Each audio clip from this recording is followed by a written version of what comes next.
नमस्कार, मैं हूं सुरेंद्र जोशी और आप देख रहे हैं हलचल .न्यूज। स्वागत है आपका हमारे खास कार्यक्रम मिलिए मुखिया जी से। इस कार्यक्रम में हम आपसे मुलाकात करवा रहे हैं उन तमाम नवनिर्वाचित सरपंचों से जो अपने अपने ग्राम पंचायतों में चुनाव जीतकर गांव के मुखिया बने हैं।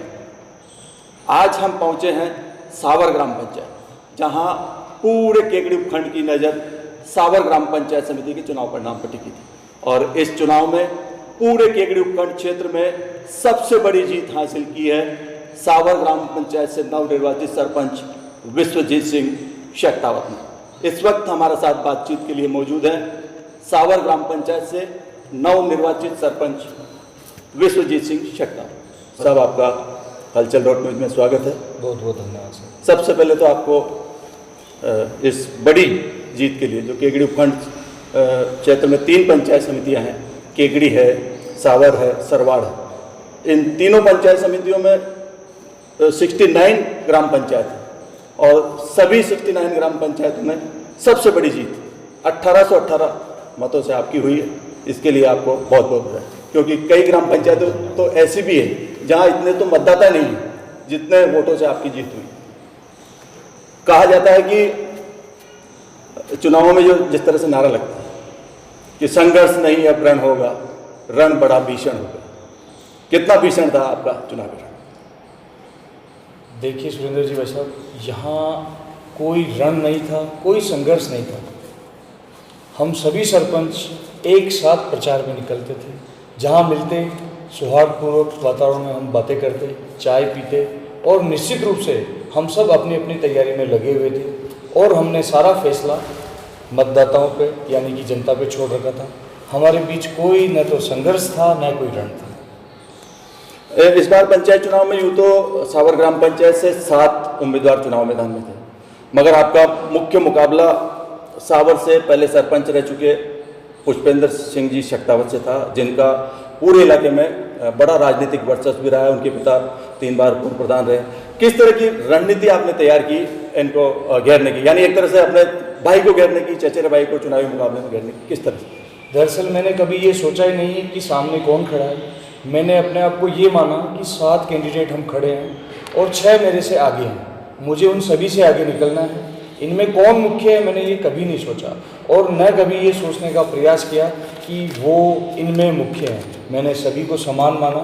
मैंने केवल अपने व्यक्तिगत व्यवहार पे और 36 कौमों का समर्थन हासिल करने पे ध्यान दिया और मुझे 36 कौम का समर्थन और आशीर्वाद स्नेह के साथ मिला, जिसके कारण कि मेरी भारी मतों से जीत हुई। आप युवा भी हैं, शिक्षित हैं, निश्चित तौर पर इन चुनावों में युवाओं की भी भागीदारी काफ़ी अहम रही होगी। किस तरह से मानते हैं युवाओं की भागीदारी? देखिए, मेरा कहना ये है कि कोई भी जंग बिना सैनिकों के नहीं जीती जा सकती और कोई भी चुनाव बिना कार्यकर्ताओं के नहीं जीता जा सकता। अगर आपके कार्यकर्ता यूथ हैं तो निश्चित रूप से कार्यकर्ता आपकी जीत को सुनिश्चित कर ही देंगे। पंचायत चुनाव में सबकी नज़रें सावर ग्राम पंचायत में थी। आपने भी इस चुनावी मुकाबले को रोचक बनाने के लिए पूरी ताकत लगाई, यहाँ तक कि कई कलाकारों को भी, जो हमने चित्र देखी, तस्वीरें देखी, कई कलाकार आए थे जिन्होंने बड़े रोचक तरीके से चुनाव प्रचार किया। क्या लगता है, चुनावी माहौल को रोचक बनाने के लिए ये सब जरूरी? देखिए, सभी लोग समान रूप से प्रचार करते हैं, लाउड स्पीकर्स लगाते हैं। इससे निश्चित रूप से मतदाता और जनता परेशान रहती है और बार बार एक ही चीज़ रिपीट होने से उन्हें मज़ा नहीं आता। निश्चित रूप से जिनके लिए, जिनको रिझाने के लिए हम प्रचार कर रहे हैं, प्रचार के तरीके रोचक होने चाहिए ताकि उनको भी आनंद आए प्रचार का, न कि वो इरिटेट हो इससे। ऐसा मेरा मानना है। मैंने वही किया और मैं इसमें सफल भी रहा। आपके सरपंच बनने के बाद सोशल मीडिया पर एक चित्र देखा गया जो राजनीति के चरित्र से बिल्कुल अलग था। चित्र में आप अपने ग्राम पंचायत के कार्यालय में कुछ लोगों के साथ बैठकर बातचीत कर रहे हैं। बताया जा रहा है कि आपके सरपंच बनने के बाद ग्राम पंचायत की सभी जो कुर्सियां थी वो आपने ग्राम पंचायत कार्यालय से हटा दी और जिस पर बैठकर सरपंच साहब जो कामकाज किया करते थे वो तमाम कुर्सी टेबलें आपने हटा दी। चुनाव में सब कुछ कुर्सी के लिए होता है और फिर ये कुर्सी को हटाना केवल चित्र के लिए या राजनीति का चरित्र बदलने के लिए? निश्चित रूप से मेरे 5 साल की कार्यकाल में आपको कभी भी ग्राम पंचायत सावर में सरपंच की कुर्सी नज़र नहीं आएगी। मैंने 4-5 वहाँ फॉर्मल चेयर्स इसलिए रखवा रखी है ताकि कोई विकलांग या बुजुर्ग या कोई महिला जो नीचे नहीं बैठ सके उनके बैठने की वो व्यवस्था है। बाकी मैं और मेरा गांव हमेशा नीचे ही जजम पे आपको बैठे मिलेंगे। एक जगह बैठने पर, एक समान बैठने पर निश्चित रूप से प्रेम और स्नेह बढ़ता ही है, पहली बात। दूसरी बात, मैं तो ये भी चाहता हूँ कि जो भी हारे हुए कैंडिडेट हैं मैं उनको भी पंचायत बुलाऊं और उनके भी कहूं कि निश्चित रूप से हम सब मिलकर क्यों ना गांव की सेवा करें।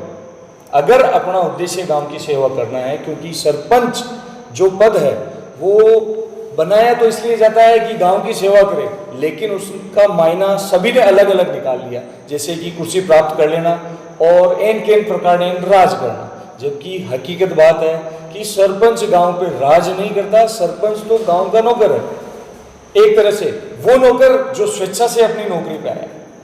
तो निश्चित रूप से अगर मैं स्वेच्छा से नौकरी पे आया हूँ तो मैं 5 साल में मेरी ग्राम पंचायत के सभी मतदाताओं की हर वो ख्वाहिश जो वो एक पंचायत में चाहते हैं पूरी करूंगा। और मैं उन हारे हुए सारे सरपंचों से भी हाथ जोड़ के निवेदन करूंगा कि वो भी पंचायत पधारें और मेरे समान ही वो भी कार्य करें। सेवा करने के लिए किसी भी पद और किसी भी सिंहासन की कोई आवश्यकता नहीं है।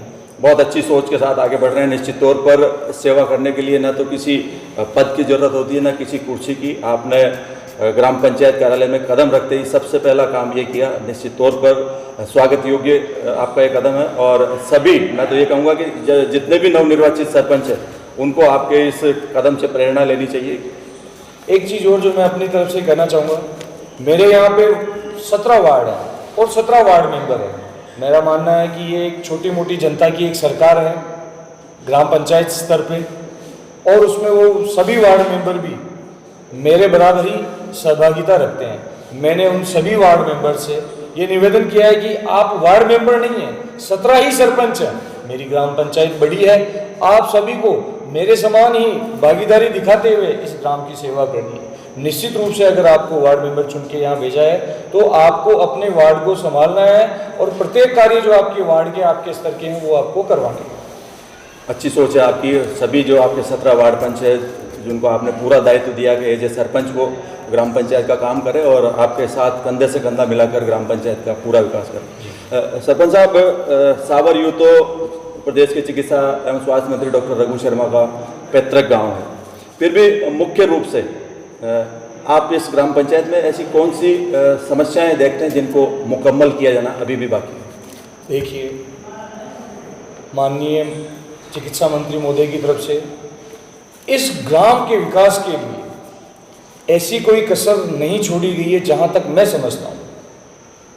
देखिए, यहाँ पे तहसील का लाना बहुत बड़ी बात है, महाविद्यालय 2-2 केंद्रीय स्कूल पास करवा देना, हर एक वो सुविधा जो लाना मुश्किल नहीं नामुमकिन है वो उन्होंने एक पंचायत स्तर के गांव पे, जो कि अब तहसील बनाया और तहसील भी उन्हीं की देन है, करवा देना बहुत बड़ी बात है।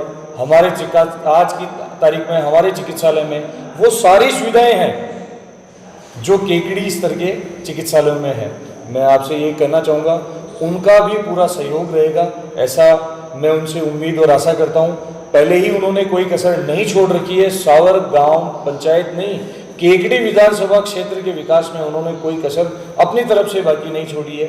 ये एक अलग बात है कि उनको समय कम मिलता है और मतदाता क्योंकि समझदार नहीं है और वो ये चाहता है कि साहब वो तो मेरे हर घर में आए, हर प्रोग्राम में आए, लेकिन उनके ऊपर राजस्थान का प्रभार है। तो जब राजस्थान का प्रभार अगर किसी आदमी पर है, क्योंकि मैं भी एक छोटी सी ग्राम पंचायत का मुखिया बना तो मुझे लगने लग गया कि यार ये बहुत बड़ी जिम्मेदारी है, मुझे समय मिल पाना मुश्किल हो रहा है, तो उनको तो निश्चित रूप से समय नहीं होगा, फ़ोन का नहीं उठा पाना और उनका हर घर में नहीं आ पाना बहुत मुश्किल काम है। इसके अलावा विकास के क्रम में जो उन्होंने कड़ियाँ जोड़ी है, आज से पहले न तो किसी ने जोड़ी और आज से आगे भी शायद ही कोई जोड़ पाएगा।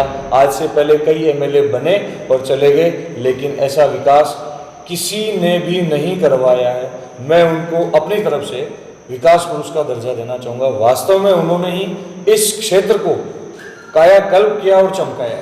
निश्चित तौर पर जब उनका पैतृक गांव सावर है, वो केकड़ी विधानसभा से विधायक बने, विधायक बनने के बाद चिकित्सा मंत्री बने, तो निश्चित तौर पर उनका भी महत्वपूर्ण दायित्व रहा है इस पूरे क्षेत्र के विकास में, और इसमें वे बहुत काफ़ी हद तक कामयाब भी रहे। मुख्य रूप से ऐसी कुछ योजनाएं जो आपकी भावी योजनाएं जिन पर आप प्राथमिक स्तर पर काम शुरू करेंगे? सबसे पहले मेरे ग्राम पंचायत में आने वाली समस्या का समाधान निश्चित रूप से उसी समय कर दिया जाएगा जिस समय वो समस्या मेरे पास सामने आई है, या फिर उतना ही टाइम लगेगा जितना कि उसके लिए उचित है, पहली चीज़। दूसरी चीज़, मैं बहुत जल्द एक हेल्पलाइन नंबर चालू करूँगा ताकि किसी भी ग्रामवासी जो कि मेरे किसान हैं, जो भाई लोग रोज़ खेतों में चले जाते हैं या फिर जिनका गांव दूर है, उनको ग्राम पंचायत में आने की या किसी भी प्रकार से चक्कर काटने की कोई आवश्यकता नहीं है। वो फ़ोन पे अपनी शिकायत दर्ज करवाएंगे और उस शिकायत का निस्तारण निश्चित रूप से मैं स्वयं अपनी देखरेख में करवाऊँगा, पहली चीज़। दूसरी चीज़ मैं अपने गाँव में एक गौशाला, 2 गौशाला का निर्माण करवाने की कोशिश करूंगा और निश्चित रूप से मैं इसी वर्ष दोनों के लिए काम शुरू करवा दूंगा, एक दिव्यांग के लिए और एक सिंपल, क्योंकि मेरे इतने बड़े गांव में गौशाला नहीं है और वो आवारा पशु ग्रामवासियों के लिए, जो कि सबसे ज़्यादा किसान हैं, बहुत ज़्यादा परेशानी का कारण है। फायदे 2 हैं, धार्मिक रूप से भी ये अच्छा है और निश्चित रूप से किसानों के लिए भी हितकारी है। दूसरा ये, किसानों के हितकारी जो भी मेरे से कल्याणकारी कार्य हो पाएंगे निश्चित रूप से मैं उन सभी को करूंगा। बाकी मैं क्या करूंगा कह के कहने में अच्छा नहीं लगेगा, करके बताऊंगा। रोजाना ऐसे कार्य करूंगा कि आप जैसे लोग मुझे रोजाना निश्चित रूप से इंटरव्यू के लिए बुलाएंगे।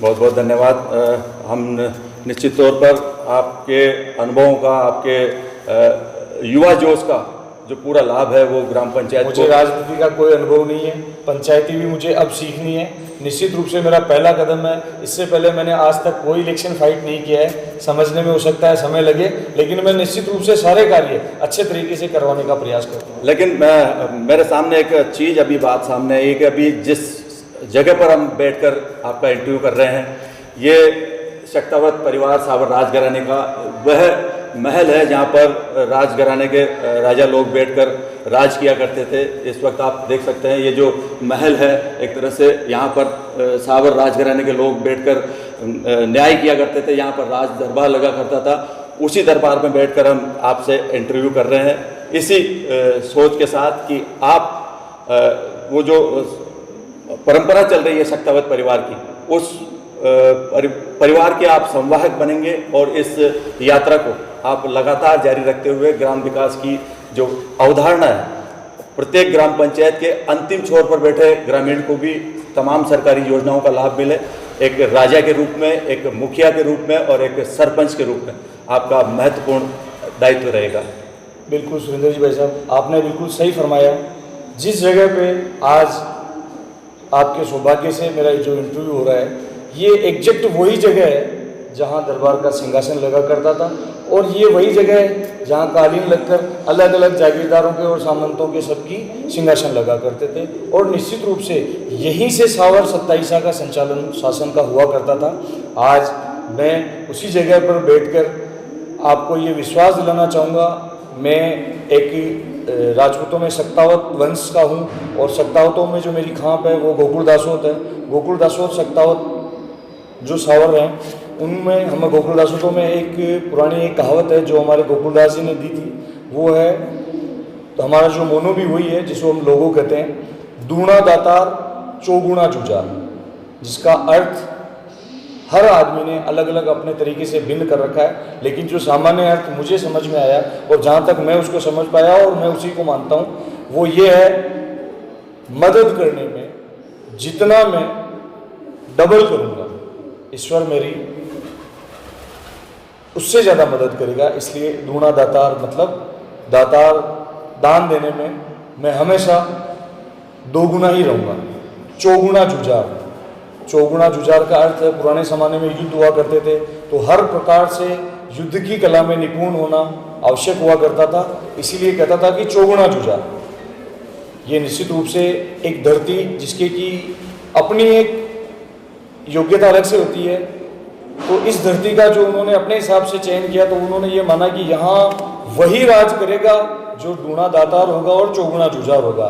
जूझार क्योंकि अब होने की आवश्यकता नहीं है, वो लड़ाइयाँ और वो सेनाएं अब नहीं है, लेकिन जूझार अलग तरीक़े से हुआ जा सकता है। और वो होने का तरीका ये है कि कोई भी समस्या आपके सामने आए तो आप चारों तरफ से मजबूत रहें उस समस्या का निस्तारण करने के लिए और अपनी जनता की सेवा करने के लिए, रक्षा करने के लिए। मैं इसी के साथ। तो ये थे सावर ग्राम पंचायत के नवनिर्वाचित सरपंच विश्वजीत सिंह शेखावत, जिन्होंने अपना पूरा जो एजेंडा है वो आपने सामने रखा, ग्राम विकास की अवधारणा आपने सामने रखी और साथ ही साथ मानव सेवा के साथ में गौ सेवा का संकल्प के साथ आगे बढ़ रहे हैं। निश्चित तौर पर सावर ग्राम पंचायत आपके कार्यकाल में चहुमुखी विकास की ओर अग्रसर होगी। हम भी आपको यही शुभकामनाएं देते हैं कि जिस तरह से शेखावत राजघराने की परंपरा चल रही है, उसी परंपरा के आप संवाहक बने और उसी कुल परंपरा को आगे बढ़ाते हुए ग्रामीणों की जन सेवा में आप सतत प्रयत्नशील रहें, संघर्षशील रहें और आपके तमाम अनुभवों का, आपकी संपूर्ण ऊर्जाओं का लाभ सावर ग्राम पंचायत को मिले। एक बात जो कि मैं सुरेंद्र जी भाई साहब कहना भूल गया था, जो कि मेरी सारी बातों का सारांश है, मुझे 36 कौम, हरिजन से लेकर ब्राह्मण समाज तक आशीर्वाद और स्नेह दिया है। तो मैं शपथ पूर्वक ये कहता हूँ कि मैं भी उनके इस आशीर्वाद और स्नेह का पूरे कार्यकाल नहीं, पूरे जीवन भर ध्यान रखूंगा। और मैं ऋणी हूँ उनका, जिन्होंने मुझे आज इस काबिले तारीफ जीत दिलवाई है। मैं निश्चित रूप से जीवन भर ऋणी रहूंगा और इस एहसान को चुकाने के लिए जो भी प्रयत्न मैं कर सकूंगा वो मैं निश्चित रूप से करूंगा। 36 ही कौम में एक भी कौम ऐसी नहीं है जिसने मुझे डबल से वोट नहीं दिया है। इसलिए सभी का बहुत बहुत धन्यवाद और सभी को मेरा प्रणाम। 36 कौम को साथ लेकर चलने वाले ये थे सावर ग्राम पंचायत के नवनिर्वाचित सरपंच विश्वजीत सिंह जी। हम हमारे इस खास कार्यक्रम मिलिए मुखिया जी से हम और भी नवनिर्वाचित सरपंचों से आपको रूबरू करवाएंगे। तब तक आप लगातार देखते रहिए हलचल.न्यूज। और अपील यह भी कि जिन लोगों ने भी अभी तक इन चैनल को सब्सक्राइब नहीं किया है, कृपया सब्सक्राइब जरूर करें। शुक्रिया।